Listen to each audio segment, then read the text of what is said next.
hindi mo mahanap sa tao, sa dream mo, sa amount of money you have, yung pagkabuo ng pagkatao mo. Sa Lord mo lang talaga mahahanap. And then yung pag-uwi ko, parang sabi ko, Lord, nauuhaw na talaga ako. Uhaw na ako with your presence. Pag-uwi ko, November, na-invite kami January to a fasting. Tapos, this time, Lord, as the year starts, gusto ko na yung buong team, ikaw yung mag-lead while we are worshiping. Nagkaroon lang ng prompting sa akin na open your Bible. Sabi niya doon, I will give you the promises I gave to David. Habang nag-worship, search ako, what are the promises? Tapos, number 1 is I will give you a great name. Sabi ko, Lord, paanong I will give you a great name? Binabash nga ako. Pero, revelation ng Lord sa akin, if I want to do something, kahit ano pang situation mo, hindi magmamatter yan. Nyari, sabihin ng Lord, hindi naman anihan yung season, pero sabi niya, I want you to harvest. Yeah. Mag-harvest ka. Mag-harvest ka. Word ni Lord yun eh. So at that time, although it didn't make sense, pero pinangawakan ko yung word ng Lord. Yeah. Then, to cut the long story short, my name was redeemed after 8 months. This is our first Prodigals podcast with our guest, Adam Alejo in the house.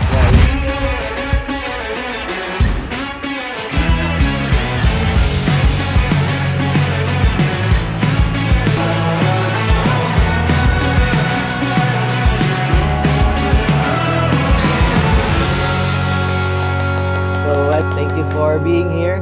Kuya, thank you. Maraming salamat. Thank you for the team, and he's in Iligan right now. Yes. Mamaya flight na namin pang 1 week eksakto. Sobrang ganda dito sa Iligan, di ba? Oo.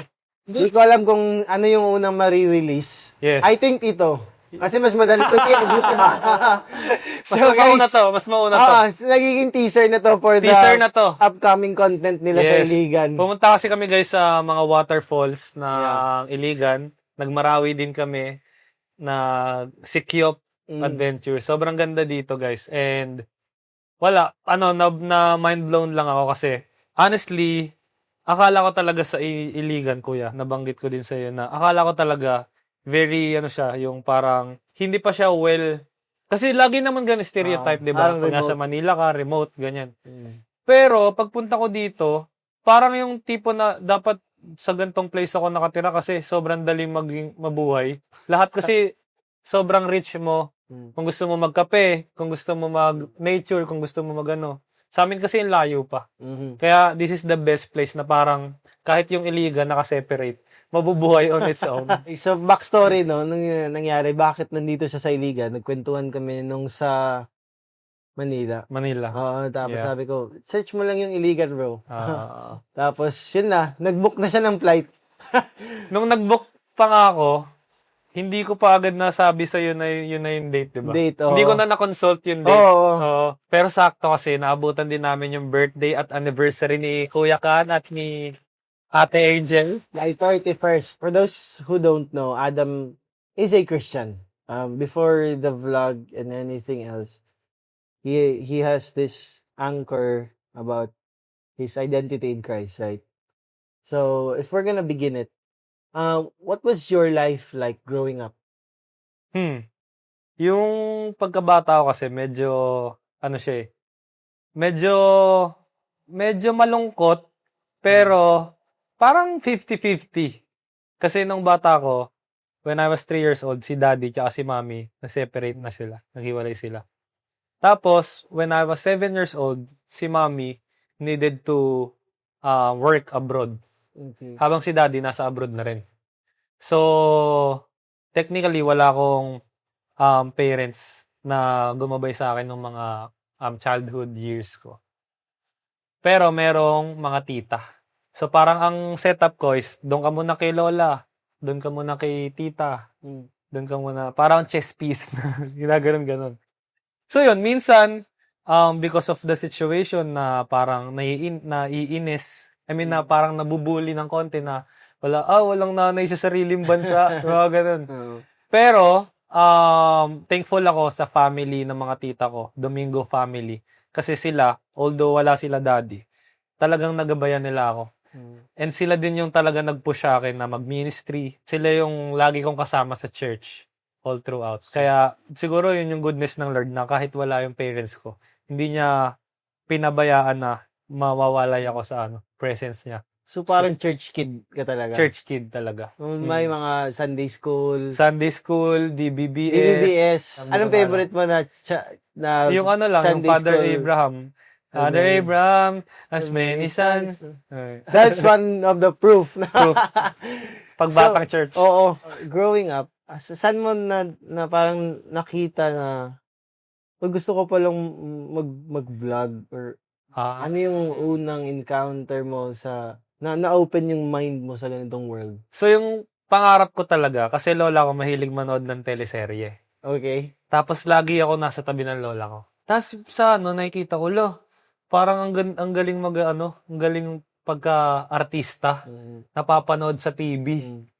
So ang first dream ko talaga maging artista. Kasi ang stereotype, 'di ba, parang pag artista, malaki sahod. Tapos lumalabas sa TV. Parang yung stereotype lang is yung ang ganda ng trabaho nila. Tapos parang nagta-travel, ang daming ganyan. Maraming Sabi ko, ganun, sabi ko, gusto ko mag-artista. Pero, hindi siya naging parang tangible na parang kung paano aabutin. Like, di ba yung iba nag-audition talaga. Ang sa akin, nung 16 years old ako, nakita ko, meron ako napanood na vlog sa ibang bansa. It was Casey Neistat. OG. Sabi ko, ang galing ng ginagawa niya kasi siya yung artista. Siya yung director. Siya yung scriptwriter, lahat-lahat. Back nung grade school ako. Sa school, mahilig din ako mag-direct ba ng mga pabida ba. So, may media ka na background that time. Tapos mahilig ako mag-edit sa Movie Maker. So sabi ko, pag nag-vlog ako, kaya ko i-edit to kasi marunong ako mag-Movie Maker eh. Pagka field trip, ako meron ako, parang lagi kong na dapat ako may pinakamagandang slideshow ng mga photos sa field trip. Pero dati, wala pa yun. Hindi pa yun ipopost Talagang ipapakita lang sa So, to cut the long story short, yun. From the dream na maging artista, nung nakita ko yung vlogging, parang sabi ko, parang pwede na ito yung maging a way for me to express myself. What was your first encounter na parang you held a camera or parang gumawa ka ng sarili mong content? What was that? Parang first content mo lang. First content, lang talaga as in, iPhone 5. Tapos, inaya ko yung kuya ko na pumunta kami sa Valenzuela People's Park. Tapos yun lang as in. Yun na yun. Nag-vlog lang kami dun. Kasama ko yung mga inaanak ko, yung pinsan ko. Tapos parang, ganyan lang. Like, literal na raw vlog. Alam mo, 16 years old ka pa. Facebook lang. Facebook lang pinopost. Tapos yung mga nanonood sa Facebook, sabi, mag-YouTube ka na. Mga friends ko, ganyan. Mag-YouTube ka na. Magso-subscribe kami with, turn on notification. Kasi dati, lagi wala ganun, pang diba? bell that time, no? Meron na ata. Meron na? Parang, baka wala pa. Banda ako. Tapos, ayun, to cut the long story short, nag-YouTube na ako siguro after 1 year. Okay. Tapos hindi Adam Alejo yung name. Oo, uso pa kasi yung mga, may name yung project mo. Anong name nun? Alingaw-ngaw. Alingaw-ngaw. Kasi sabi ko sa kuya ko, anong natin? Sabi ko, tulungan mo mag-vlog. Ano pa pangalan ko dito? Sabi niya, alam ko na, Alingaw-ngaw. Kasi nung parang nagva-vlog kami ni Kuya Jasper, parang siya yung tema, maghaharutan, magpapatawa. Ganun siya. Parang, yung na-imagine ko dati, kung alam mo kuya yung Tokomi, yung parang nang paprank. Ganun dapat yung gusto ko. Okay. Kaya Alingaw-ngaw. Eventually, sobrang nabago siya when I discovered a channel named Yes Theory. Yes Theory kasi, parang sabi ko, yung video nila, whenever I finish their vlogs, kung hindi ako teary-eyed, motivated ako. Kasi parang sila yung nag-start sa YouTube ng parang merong idea, tapos hindi sila yung parang pinakabida dun sa idea. Kunyari parang asking strangers to go skydive. Parang mga ganun. Tapos parang yung magiging takbo ng story is conquering the fear, ganyan. Tapos sabi ko, parang pwede pala yun.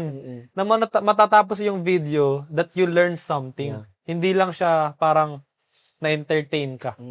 So parang storytelling yung gusto Storytelling. mo. Storytelling. Oo. Which is you're really good at. If yung followers mo, we can really say na parang you're a Thank you. good storyteller. Wow. So yun yung parang nag-click sa'yo. Yun yung ano, yun How yung... did you started it? Parang storytelling. So, storytelling muna. Meron akong mga vlogs na parang inumpisahan ko. Meron akong vlog na what if you only had 24 hours left?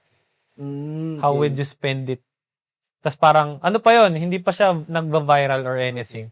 Tapos, parang yung sumunod na doon, nauso naman sa international yung tinatawag na idea-based content creation. Sa Philippines kasi, tsaka sa Amerika, yung mga nauna doon, puro relationship content creation. Sila Casey, daily vlogs. Okay, yeah. Tapos yun yung in-adapt nila Kong, nila Will. So yung relationship-based content creation is pinapanood mo yung tao because you already had of the person. Pero yung idea, pinapanood mo because of the idea. Yeah. So kahit, for example, si Asher nasa idea, papanoorin mo siya kasi maganda yung idea. Yeah. Yung idea yung nagbubuhat doon sa sa video. So, napanood ko naman nun, sila Ryan Trehan, sila Eric. Tapos sa Philippines, wala pang nag-idea base. Nice. So that's when sabi ko, parang na-realize ko noon at an early age na, if we are a third world country, eventually, there will be kids na i-adapt din yun. Right. So might as well, mauna na kami doon sa ganong storytelling. niche. Idea-based. Yeah. Kami yun, nila Spark, nila Shanner, mga tropa ko. So doon na yung piso. But before that, marami ng content. Marami ng idea-based. Okay. Pero wala pang parang pumapatok. Ilang years yun? Yung years of upload lang, as in, tas like walang exchange of any sense of like monetary value. 4 years. 4 years? 4 years. Ang tagal nun. Sobrang tagal, kuya.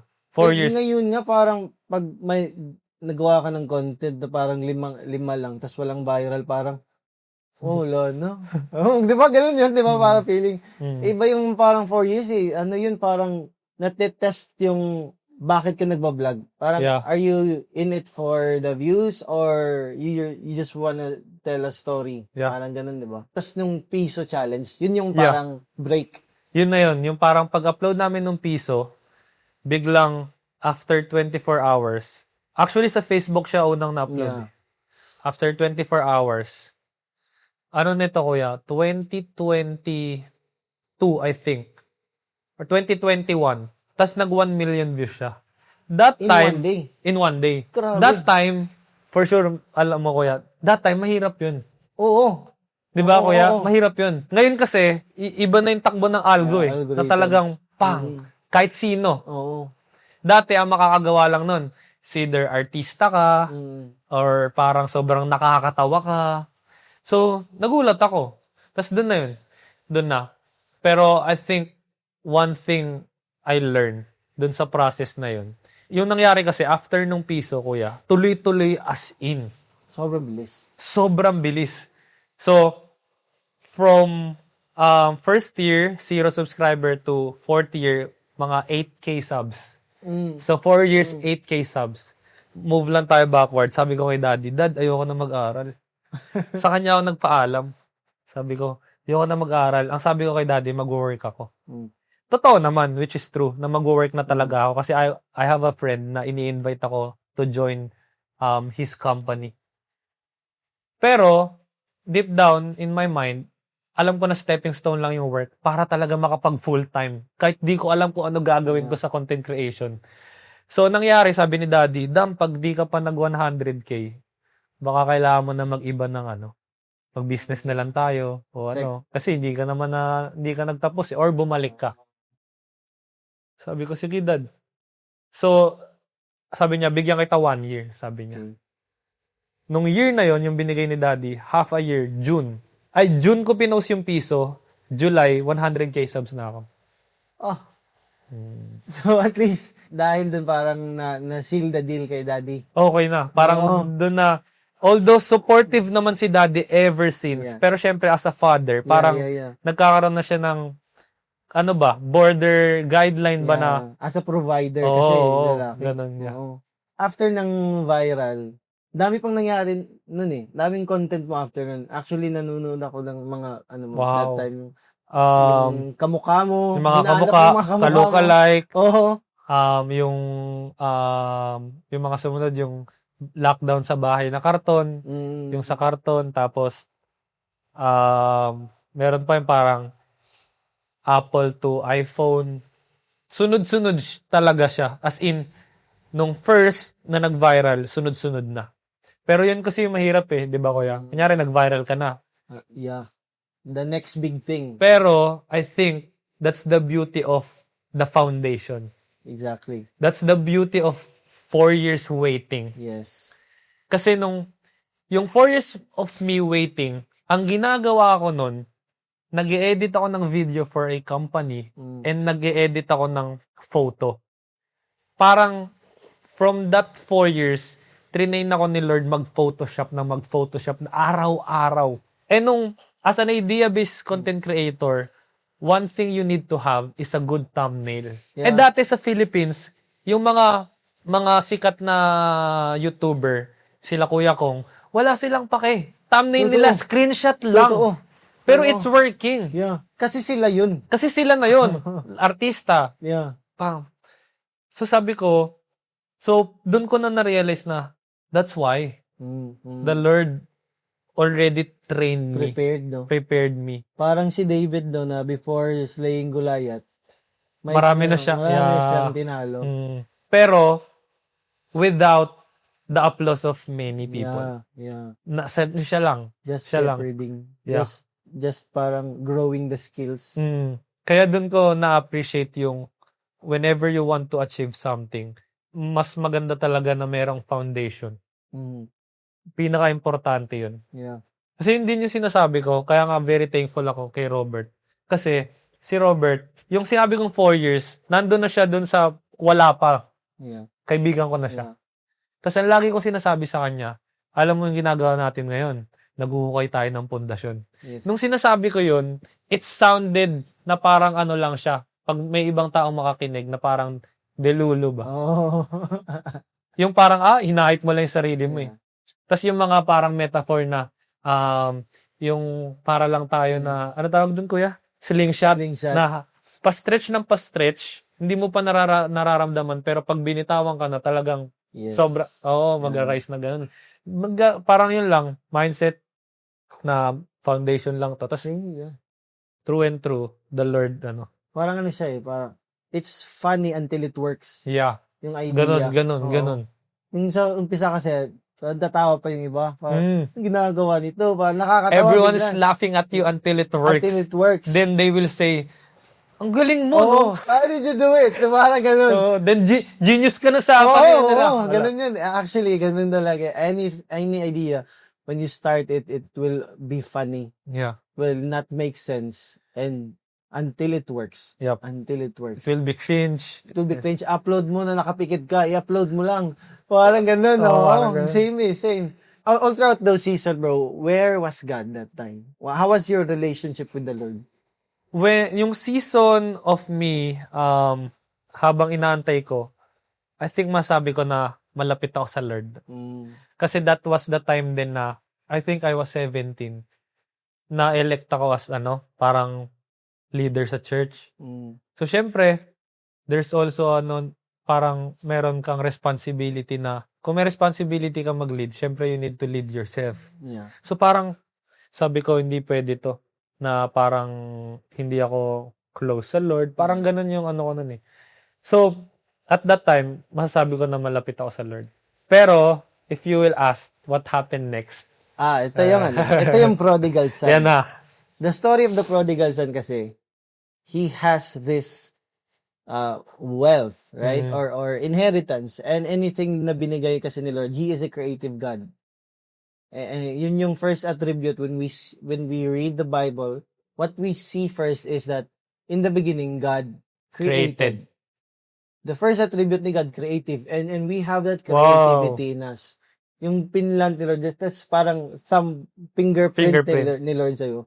So what I always say, yung sinabi ko sa'yo, I see the fingerprint of God. When Wow. you do things, parang si Lord to eh. Si Lord yung creative na idea. And then the prodigal son took that inheritance from the father. Tapos sabi niya, parang ako na bahala.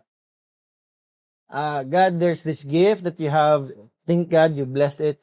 But from here on, ako na. Ako Yeah. na gagawa. Ako na magme-maintain. Was there a time na parang from God-given ideas and you're took it from God's hand na parang ako na maggagawa ng idea. Ako na from here and then I can manage my Yeah. content. Actually, there's no day of specific na parang sinabi mo, ako na.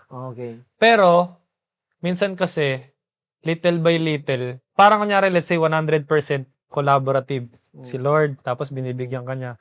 Pero parang little by little, Lord, 70 ka na lang, Oo. 50 ka na lang, 40 ka na lang, hanggang di mo alam, parang ikaw na yung may hawak ng Steering wheel.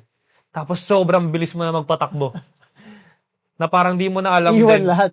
Iwan lahat, pati yung mga ginol mo. Yeah. Hindi lang yung parang naabot mo, pero yung parang, yung tumatagos ka na lang sa goal mo na hindi mo alam na, wait lang, na, ganun pala yung feeling. Parang, akala ko, masasatisfy ako, pero, sige, saan na yung next? Tapos parang, Ano yung parang first stop na iwan mo? Like, 1 million subscribers? Or ano yung parang, na-achieve mo na parang, kulang pa? nung nag 1 million ako, doon ko na-realize. Oh. Can you give a little context? So, basically, yung context, kung bakit ko na-feel na parang ako na lang yung nagmamaniobra. Kasi, nung pagka 100K ko, because I was so motivated, tapos syempre, dahil nabigyan ka ng chance, or ng parang isipin mo na, this is, I need to take responsibility of this, yung parang gift, Yeah. tapos parang kailangan ko siya magawa. So, ang ginawa ko nun, kuya, nag-promise ako sa sarili ko and sa mga subscribers ko na in 1 year magwa 1 million ako. So, ginawa nun para ma-achieve is nag-weekly upload kami of the long format that we do. Hirap nun. Sobrang hirap. Kasi, ang hirap niya kasi, nyari, let's say, ang ganda naman ng video, di ba? Yeah. Hindi pa nagsisink in sa'yo na you did well, pero, hindi, okay na yan. Proceed na tayo. Yeah. Di ba, hindi ka pa nakakapag, ang ganda nung nagawa namin. Hindi mo na tuloy alam yung maganda. Yeah. Alam mo lang, kailangan mo lang, Upload. tapos it's, dumating sa point na, it's just about, pleasing your audience. Kasi nandun ka sa space, rather than also taking care of yourself. Then, nag 1 million na, tapos parang, yung feeling, hindi siya katulad ng feeling nung 100K ako.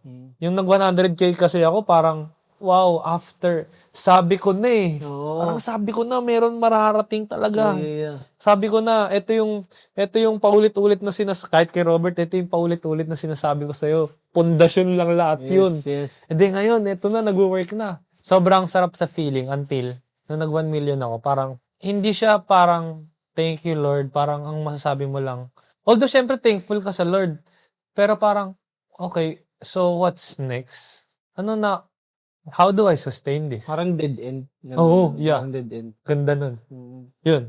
So parang sa 100K, alam mong si Lord. Yung sa 1 million, sa'yo na. Parang ako na. Sa mga Christians, how do you, or practically, or mas makikita mo siya, nilayo ka na nung dream mo sa ministry. Kasi dati nung ang dami mong request sa Lord, kaya mo lagi eh. Pero nung parang, parang for me, ganun ko siya nakikita na, nangingi ka ng work sa Lord, so binigyan ka ng work, wala ka na sa Lord. Nakakalimutan ko na yung ministry. Yeah. Hindi lang yung ministry, yung mga tasks sa church, hindi lang yun eh. Pati yung daily relationship mo with the Lord. Devotional, quiet time. Quiet time. Kasi, wala eh. Pagkagising ko, natatandaan ko pa dati, So, ano talaga, yung parang yung mga napapanood sa motivational video na Mamba mentality, Mamba. wake up 5 a.m. Yeah. Naliligo pa ako ng malamig na tubig. Ganun ako ano yung, tas gising pa. Tas parang Edit mindset. agad. Talagang motivated talagang, pero wala. Na-burnout ako ng sobra. Dead end talaga. Like, okay.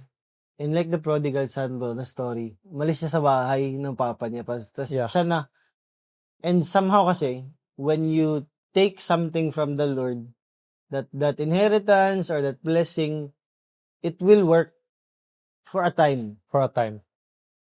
But like the prodigal son na umalis, mauubos talaga siya. Yes. Yep. Tapos yun, may burnout na, tapos naubusan ka na ng ideas, and then, what was that, like the prodigal son, yung parang gusto na niyang kumain sa pigs, parang at his lowest. Was there a time that you're at your lowest na parang, before the realization na kailangan ko nang bumalik kay Lord? What was your life like? What was the worst situation? If you can share it with us na ba? Ito na yun eh. Ubus na yung inheritance, tas you're still trying to keep gets. your place dun sa So, outside.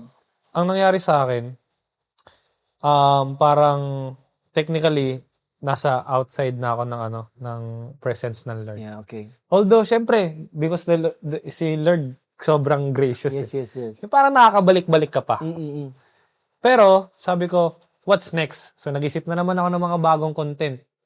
While nasa moment ako of like yung parang burnout ka na pero kailangan tumayo ka pa. Okay. Nandun ako sa season na yun na okay, kahit burnout ako, gagawin ko pa din to. Doon na yung yung nag-El Fraile ako, yung 7 days surviving. Yung 7 days surviving sa El Fraile, yung sa abandon ship. Na yun, last ideas ko na yun.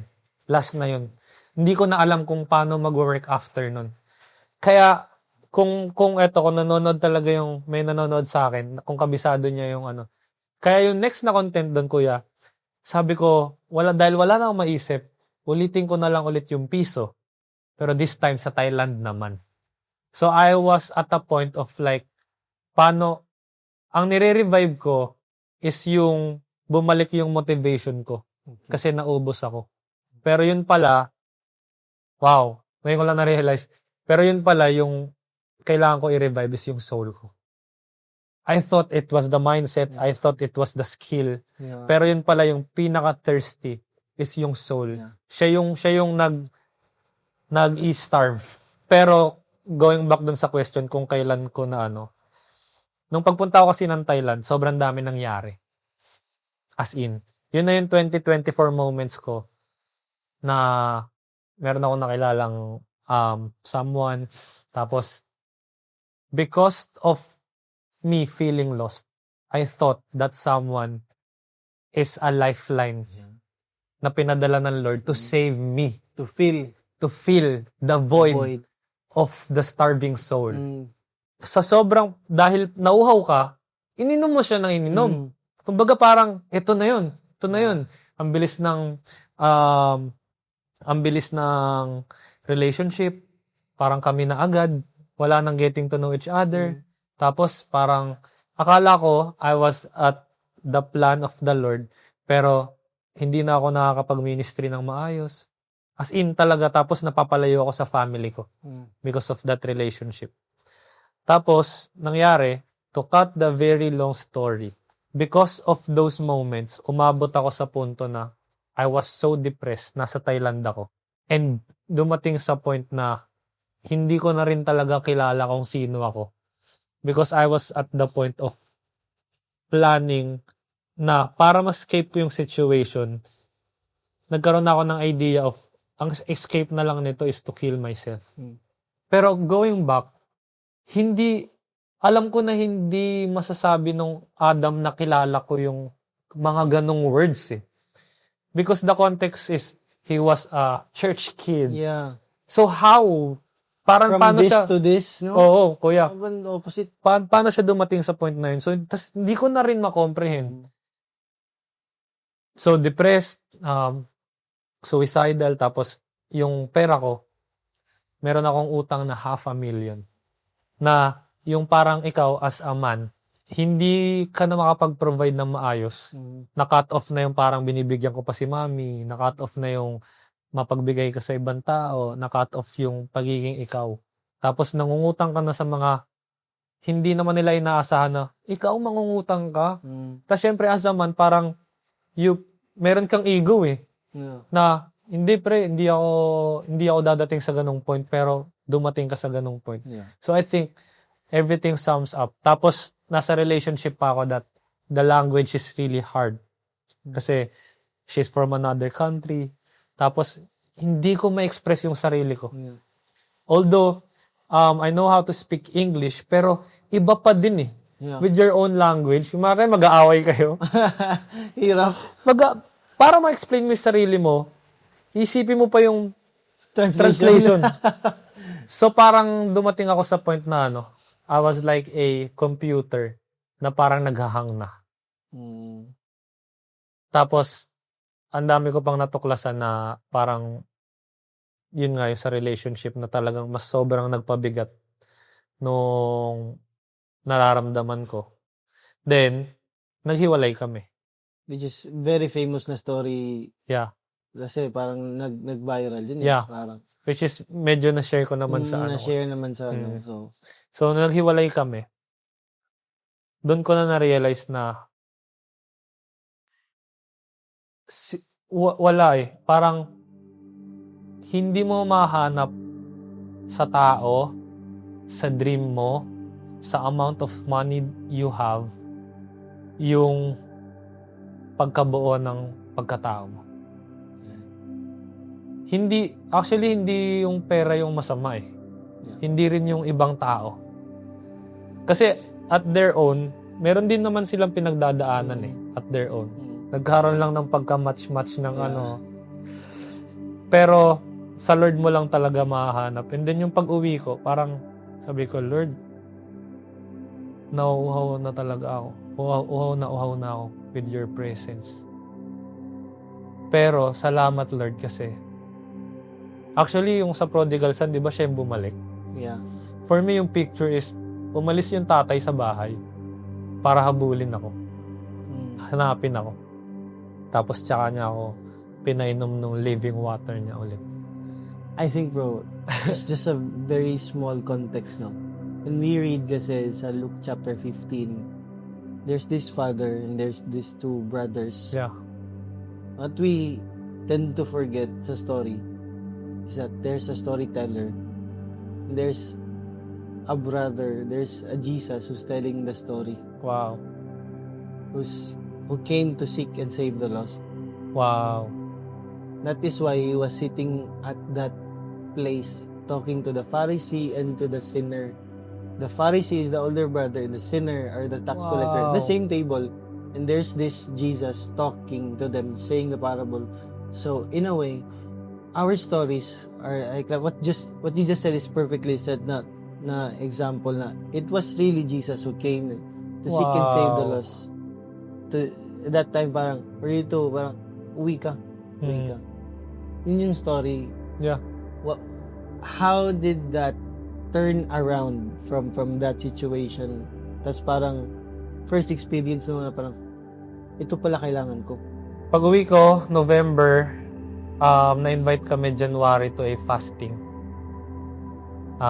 Shoutouts to Pastora Krisha. Hope Congratulations. Family Ministries. Hey. Yun. Tapos, kasi sobrang parang, syempre, uhaw na uhaw ka. Sabi ko, attend tayo sa ganito, ganyan.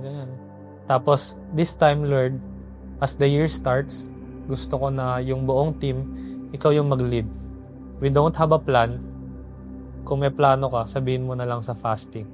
Parang ganun yung Habang while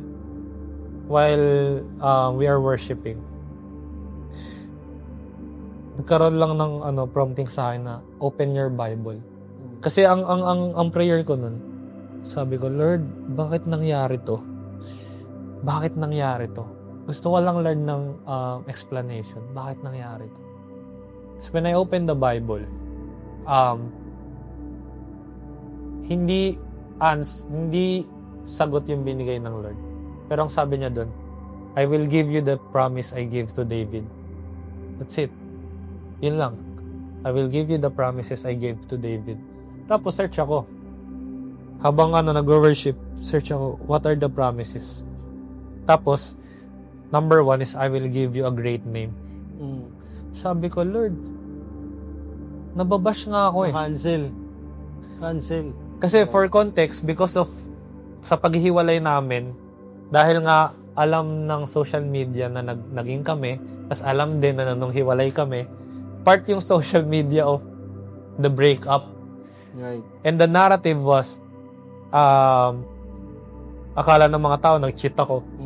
Akala ng tao, bigla lang ako umalis. They don't know the real story of why I left. So, kumbaga parang, lahat lang nag-assume na I am a user, ganyan. Tapos, I was bash talaga. Bash. Yun talagang, stone to death. Yeah. Parang, free. Walang mercy si social media, bro. Wala. Free for all, no? Yeah. Pang. Gawa ka ng theory na kahit Oh. Tapos yun, kuya. So, sabi ko, Lord, paanong I will give you a great name, binabash nga ako. Pero, parang ang revelation ng Lord sa akin, if I want to do something, kahit ano pang situation mo, hindi magmamatter yan. If I promise something to you, nyari, sabihin ng Lord, hindi naman anihan yung season, pero sabi niya, I want you to harvest. Yeah. Mag-harvest ka. Mag-harvest ka. Word niyo yun eh. Word ni Lord yun eh. So at that time, although it didn't make sense, pero pinangawakan ko yung word ng Lord. Yeah. Then, to cut the long story short, my name was redeemed after 8 months. Thank you, Lord. So there was this Adam na version, Adam Alejo na hindi pa sikat, na nag-overlap dun sa sikat na Adam, the second version. Tas yun yung ni-redeem ni Lord. Yung brand new. Wow. Brand new Yes. Adam. Another version ngayon. Another version. So this is a born again Adam. Born again. Born again. You were scared me out. Kaya ngayon, if there's a prayer na laging nasa heart ko, Lord, draw me close to you. Never let me go. Kasi, parang, ganun pala yun, Lord. Yeah. Ganun pala yun. And parang, tutusin, minsan nga na-imagine ko na, siguro the Lord also, alam mo yung parang hinayaan niya na may mga mangyari. Just for you to see. Na walang, hindi mo talaga kaya ng wala siya. Amen. And yun yung love Yes. ng Lord. Yun yung talagang love na hindi mo... Kasi pwede naman hindi na iparamdam ng Lord eh. Yeah. 'Di ba? Parang, sige na. Sige, bahala ka. Sige na. Enjoy mo. Enjoy mo yan. 'Di ba? Pero para may mga mangyayaring happenings, may mga mangyayaring... Tapos pag-uwi ko, nung lahat pala ng family members ko was praying for me. Was praying for That's me. a win. That's a win. 'Di ba? Kahit Kaya ano si social media, that's a win. kaya ngayon, kuya, sobrang yung kanina yung question mo sa akin before we start, hindi ko na talaga siya kayang sagutin. Yung dati kasi yung what do you want 5 years from now? What do you dream? Hindi ko na siya masagot. Not because I don't know, but because I'm scared of answering something na hindi naman ang Lord yung nagbigay. Yeah. Right, on our closing, bro. Would you still trade dream over God's presence? Hindi. Bakit? Kasi parang para saan pa yung maabot mo kung wala dun yung Lord eh. Kasi at the end of the day,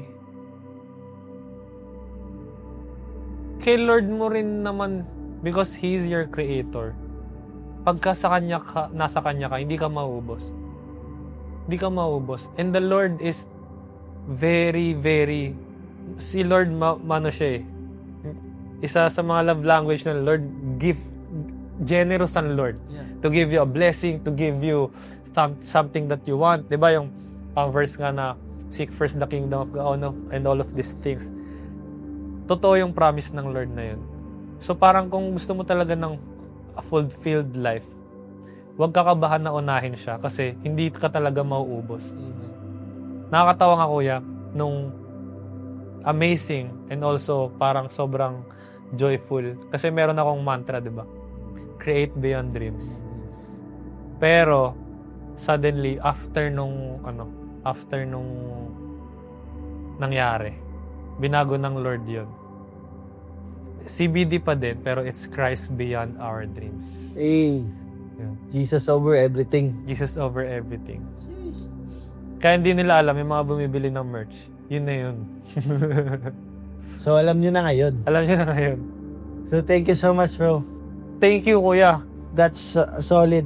This Thank you, is Kuya. Adam, Thank- once was lost, but now found. Wow. Thank you, kuya. Amen. Thank you, Kuya Kan. Thank you so much for being an inspiration. Kasi, ikaw yung mga ano rin nasa una sa mga content creation era. Diba? Parang sumakit yung likod ko. Parang ni Rayuma, no? Oo, parang tandaan na ako na. Thank you. Yeah. Hindi ko like, until now, nandun ako kanina, tinitignan ko yung picture ni Kuya Kan tsaka ni Ate Angel. Tapos parang, nandito ako sa bahay nila Kuya Kan. Eh dati pinapanood ko lang siya. So, yun, ganun lang Lord. Ganun lang Lord. Yung mga dating nagbibigay ng inspiration sa'yo, papamit niya. And actually, guys, it is always parang iron sharpens iron and everything. But this is also a moment na parang this guy has blessed me also with this content, no? And especially the life itself. Praise God. More Wow. than the content kasi you always see people in creativity na parang how God uses them through their creativity. Like for example, whatever it is, if I'm gonna preach John 3:16, it will be different if Adam will say it. Parang paano niya ipoportray yung John 3:16. Mhm. And it always fascinates me na pa how God tells stories through each one of us, Wow. especially sa iyo. Wow. And parang the beauty of it is always parang maa-amaze ka on how Yes. God creates Iba-iba, through His no? people. Yeah. So, in your life, in your way, na parang you can see na parang it humbles you down. Parang, Mhm. there's no one way of preaching this. Parang, dapat ganito yung illustration. Dapat ito yung story. Dapat ganito yung pointers. Aha. And minsan, iba-iba talaga siya sa'yo, the preaching. The message is the same. The method may change. So, in our way. So, thank you, bro, for being a blessing to the body. Wow. You are a nation builder for me. That's the word ni Wow. Lord. Grabe. The legacy that you're creating will go beyond your years. Thank you, Lord. So, Amen. maalala nila, siya yung nagpatayo ng ganito. Wow. The legacy.